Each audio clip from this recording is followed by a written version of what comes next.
இனி வீட்லயே பானிபூரி செய்யலாம் எல்லாரும். ஆச்சி பானிபூரி கிட்.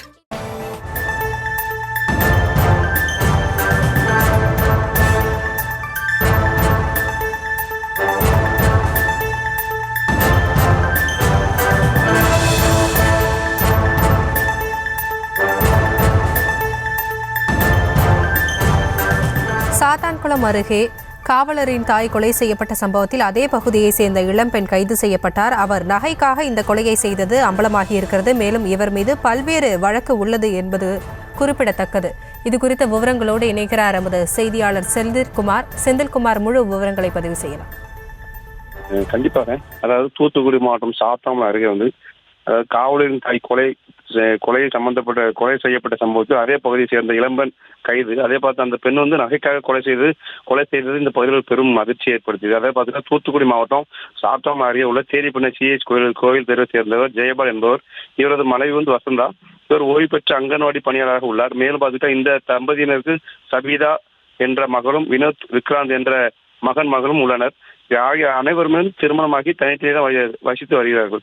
மேலும் பார்த்துட்டு இந்த சபீதா வினோத் கோயம்புத்தூர் காவலராகவும் விக்ராந்த் என்பவர் சாத்தான்குளம் டிஎஸ் பகுதியில் வேலை பார்த்து வருகிறார். அதே போல விக்ராந்த் என்பவர் அவர் பக்கத்தில் அருகே உள்ள ஆனந்தபுரத்தில் தான் தனியாக குடியிருந்து வருகிறார். இந்த நிலையில் நேற்று வசந்தா இருந்த வீடு நேற்று மையத்துக்கு பிறகு நீண்ட நேரமாக பூட்டி கிடந்ததாக கூறப்படுகிறது.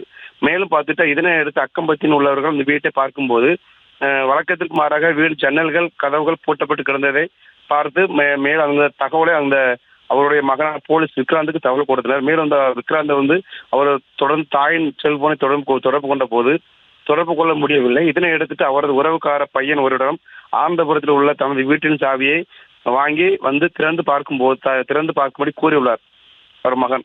அப்போது இந்த வீட்டின் கதவு உள்பக்கம் பூட்டியிருந்த நிலையில் உள்பக்கம் திறக்க முடியாத நிலையில் வீட்டில் பின்பக்கமாக சென்று பார்த்த போது அந்த பெண் இறந்து கிடந்ததாக கூறப்படுகிறது. இதே குறித்து மகான் விக்ராந்திற்கு அந்த தகவல் தெரிவிக்கப்பட்டது. மேலும் அந்த வசந்த கழுத்தில் அணிந்திருந்த 7 பவுன் தங்கச்செயின் அடுத்த நிலையில் தான் காணப்படுகிறது. இந்த நிலையில் பார்த்துட்டா இதை குறித்து பொதுமக்கள் அனைவரும் அந்த மெஞ்சாபுரம் காவலருக்கு தகவல் தெரிவிக்கப்பட்டது. இதை எடுத்துட்டு மாவட்ட எஸ்பி ஆல்படிச்சான் தலைமையில் DSP Sathankulam DSP Subakumar, Tiruchendur DSP Maheshkumar, Thattamalai inspector Anitha மற்றும் போலீசார் தீவிர விசாரணை ஈடுபட்டு வருகின்றனர். மேலும் தொடர்ந்து கைரேகை நிருபர்கள் மற்றும் மோப்பநாய் வரவேற்கப்பட்டது. இந்த மோப்பநாய் வீட்டிலிருந்து தெருவுக்குள் சென்று நின்று விட்டது. அதனைத் தொடர்ந்து போலீசார் நடத்திய தீவிர விசாரணையில் பரபரப்பு தகவல் வெளியானது. அது என்னன்னு பார்த்துட்டு அதே பகுதியை சேர்ந்த இளம்பெண் செல்வரதி என்பவர் இந்த கொலை சம்பவத்தில் ஈடுபட்டதாக முதல் தகவல் தெரிய வந்தது. கொலை செய்த செல்வரதி தனது கணவரின் சொந்த ஊரான மீரான் குளத்திலிருந்து வருகிறார். இவருக்கு 2 குழந்தைகள் உள்ளது. மேலும் 2 குழந்தைகள் பிறந்ததற்காக செல்வரதி சொந்த ஊரான தேரிப்பண்ணைக்கு வந்துள்ளார்.